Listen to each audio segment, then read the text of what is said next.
Hello, and welcome to the Q1 2016 results presentation for BioSyent Inc. My name is Rene Gorham, and I'm the Chairman, President, and CEO of BioSyent. I want to start today's presentation with an overview of our sales, EBITDA, and net income after tax performance for the first quarter of 2016, and then contrast that to a year ago and how the business has evolved over the last 5 years. So for the 3 months ending March 31st, our sales reached 3.77 million, and that represented a 14% increase from the year ago period of 3.3 million. Our EBITDA reached 1.263 million, which was a 4% decrease from the year ago EBITDA. And our net income after tax, that is NIAT under IFRS, reached 952,000, slightly down from 963,000 year ago. So I should add that revenue, EBITDA, and NIAT were all in line with plan for the quarter. We had expected our sales to be in this range, and obviously the impact of some investments that we had made through the course of 2015 into the first quarter of this year. So overall, the growth and the results in line with what we expected. In a couple of subsequent slides, I talk a little bit about what we should expect as the year progresses. So in the first quarter, the growth drivers were the pharmaceutical business, up 10% versus 2015 for the quarter. In Canada, that represented a 6% increase over Q1. More specifically, FeraMAX up 4% quarter over quarter, FeraMAX powder up 38%, representing a lower overall percentage of the business.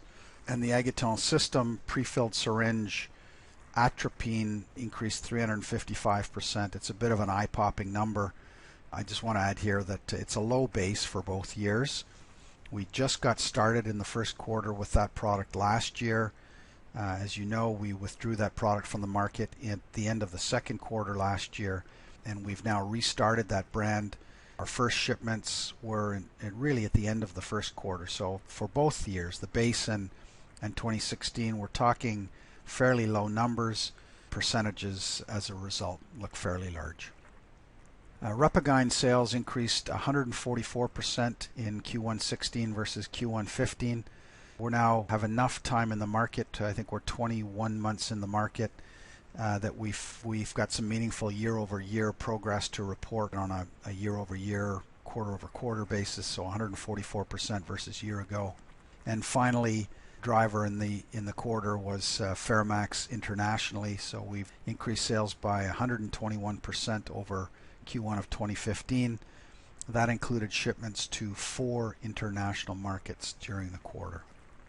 So other business activity in the quarter of note, all Sysview production sites are now under the BioSyent Drug Establishment License. That's an important regulatory step that one needs to commercialize the product. That kind of hurdle has been overcome. In fact, we are shipping now. In the first quarter, we did not record any revenue for Sysview, but have done subsequently. We received our new production of the Agitol system atropine prefilled syringe, as I mentioned a moment ago.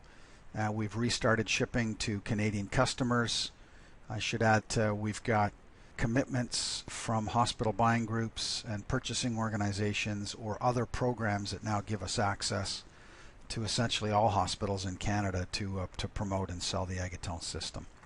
We also expanded international distribution of FeraMAX 150 and FeraMAX powder. We're now selling to 5 international markets.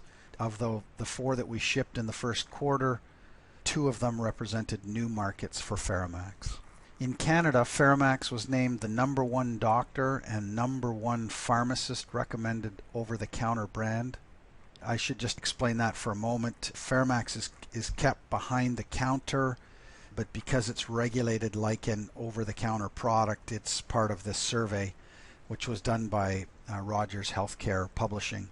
This was a survey of over 800 doctors and 2,300 pharmacists, and in both cases, over 30% of the healthcare professionals turned to FeraMAX as their #1 recommendation to their patients. And then finally, we initiated national distribution of new FeraMAX vegan certified capsules, really opening up the patient selection for doctors and essentially reducing barriers for certain patient groups, vegans, vegetarians, and others with other dietary restrictions. Subsequent to the quarter end, in April, we formed a new wholly owned subsidiary, BioSyent Pharma International Inc., based in Barbados, to facilitate the expansion of our international business. In May of 2016, so this month, we received Health Canada marketing approval for our new Aguettant System prefilled syringe phenylephrine. So this is our second Aguettant System product. Phenylephrine is used in the management of hypertension, often in surgeries or such urgent care procedures. We've gained commitment from the first 4 sites to use Cysview in blue light cystoscopy procedures in patients with non-muscle invasive bladder cancer. Those commitments mean that we'll start seeing the product used in patients in the second quarter of 2016. And then finally this week we signed an exclusive Canadian distribution agreement with a new European partner for 2 new products in the cardiovascular therapeutic area. In aggregate, those 2 products together, our estimate is that they would contribute in the range of $20 million at peak penetration. So the next chart shows you the progression of our pharmaceutical business. As you can see, our Q1 domestic sales in 2016 reached just under $3.3 million. International sales contributed just over $250,000. So growth of 6% in the domestic business and 121% in the international business.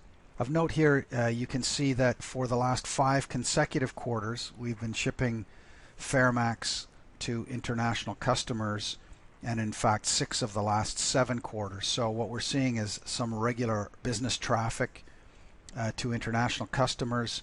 It is still a lumpier business than what we see in Canada. What I mean by that is that our international customers often order many months' supply of product versus our Canadian customers, which are typically ordering anywhere from 1 to 4 weeks of supply. So we have ongoing regular shipments to distribution centers across Canada, customer distribution centers in Canada, and so we see the business growth a little bit on a more steady basis in Canada versus international markets. So in 2016 and beyond, I made a couple of comments earlier about kind of what we saw in Q1 with 14% revenue growth. What we should look at here is really what do we see driving revenue growth in 2016 and beyond. We still see considerable growth opportunity in the FeraMAX brand. Obviously, FeraMAX international sales to existing markets. RepaGyn is really still on a fairly steep growth curve, and we see more growth coming from the Cathogel business as we move forward. In addition to that, we have a number of new products really just getting established in our hospital business, that being Cysview, Aguettant System atropine and phenylephrine. We do have a third Aguettant System product that's going through the regulatory process with Health Canada. The first 3 of which, Cysview and the Aguettant products, all will be generating new net incremental revenue in addition to the growth that we see coming from FeraMAX, RepaGyn, and Cathogel. We're also in the process or have signed new international markets, and of course this week's announcement for 2 cardiovascular products. In aggregate, existing product portfolio and new products, we've now got visibility to long-term, and I'll define that as greater than 3 years, 4, 5, 6 years of 20% or more growth on a compound basis going forward. And in addition to all of that, those of you that have been kind of paying attention to what we've been up to over the last while, over the last year, maybe longer, we've been talking about how we've got a very robust new business in licensing funnel. That funnel is as active as it has ever been. This week's announcement for the 2 cardiovascular products will not be the last that you hear from us on that topic over the next several months. So I wanted to take a quick look at our operating expenses, both for the quarter ended March 31st. You can see here that our increase in OPEX got out in front of our growth on the top line. So top line growth of 14%, total OPEX growth of 37%. I've made reference both in this presentation and in previous presentation to investments that we've been making in essentially in people, human resources, focused in the selling and marketing area, along with some other commercialization investments for SysView. So you see quarter over quarter selling and marketing expense up 50%, partly driven because Q1 in 15 had such a relatively low investment in selling and marketing. But the other thing to note there is that the increase that we've had in headcount and in people in the selling and marketing area is under our belt. We won't see a similar kind of growth rate as the year progresses. I might add the same in general and administrative as well. G&A was up 27% versus year ago for the quarter. We expect in aggregate what you see here, the total OPEX of plus 37% for the year will come down in the plus 20, kind of low 20% range when you compare to year ago. That is when we get out to the end of this year. So on a full year basis versus prior year, that's the trend that we see in our business. So as I've mentioned, we've been investing in people and getting ourselves ready to grow more, to properly support our business, and to launch the new products that we knew were coming down the pipe. We saw a 24% increase in headcount from the beginning of Q1 through to the end of Q1 of 2016. 2/3 of this investment is in selling and marketing, and really, if you think of us as a commercialization platform for unique and differentiated innovative products, this is really where we should be putting most of our investment, and that's where we're putting it. But in addition to that, growing sales force, we've also added new positions in commercial analysis to assist the marketing and sales teams in knowing where to go, who to see, and what to say. We're also added some people in finance and in business development, and you can see our investment in business development bandwidth with this week's announcement for our very significant 2 products in cardiovascular. And as I mentioned a couple of moments ago, hiring in 2016 will see an increase of about 13%. It's a very specific number, but you can see orders of magnitude that most of our boost in headcount to accommodate the business that we have and that we're investing in growing is done now. Certainly now, as speaking to you towards the end of May, those people are in place. We see as somewhat of a smoothing out of the growth curve on SG&A. Quick look at our balance sheet. A couple things I'd like to point out. First of all, in the 3 months from the end of December to the end of March, our working capital grew by 8%. Our cash and short-term investments declined slightly by about $500,000, representing about a 5% decline rounded from December 31st. This is typical with what we see in the first quarter from prior years. Looking back a couple of years, this is no surprise. We expect that, primarily driven by settlement of tax liability, and other such carryover liabilities from year end. And in this case, we did make some further investments in equipment and product commercialization. Next, I just want to highlight that we've continued to invest in getting SysView ready for prime time.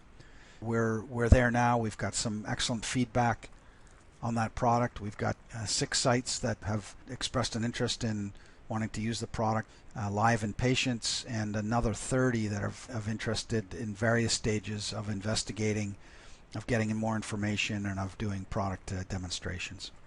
Last thing on the balance sheet, still consistent with the past, we have no long-term or short-term debt. We have an operating line of credit with Royal Bank of Canada. At this stage, we have no need for it. It's not to say we'll never take on debt, but we're managing our business without it, and able to make all of the investments that we need to be able to drive a long-term sustainable growth curve for our business. Our return on equity in the 12 months ending March 31st was 34%, obviously down slightly from the 2015 12-month number. One could say that that's a downward curve. I could also say that find us other companies that have a 34% return on equity, and you'd have a pretty strong business to look at. Earnings per share for the quarter Q1 2016 were 7 cents, so no surprise that's flat with Q1 of 2015 at 7 cents. On a trailing 12-month basis, we reached 26 cents. When you compare that to the trailing 12 months ending year ago, Q1, that's up a penny, so 26 cents versus 25 cents. To wrap up today's presentation, quick look at our stock information. Mostly just to point out that we've got just barely more than 14 million shares outstanding, a little under 600,000 share options issued, so for total fully diluted of 14.6 million shares outstanding. And I just wanted to thank you for your interest in and support of our company. Encourage you, if you want to get more information, to visit our product websites and avail yourself of financial websites to get more detailed information on BioSyent. And we look forward to continuing to report positive progress in the coming months and quarters. Thank you very much.